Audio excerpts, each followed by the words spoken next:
नहीं भरोसा नी आवाज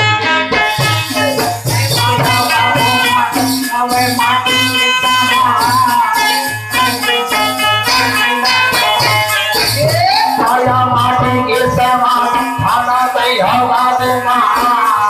नहीं भरोसा नी आवाज माटी के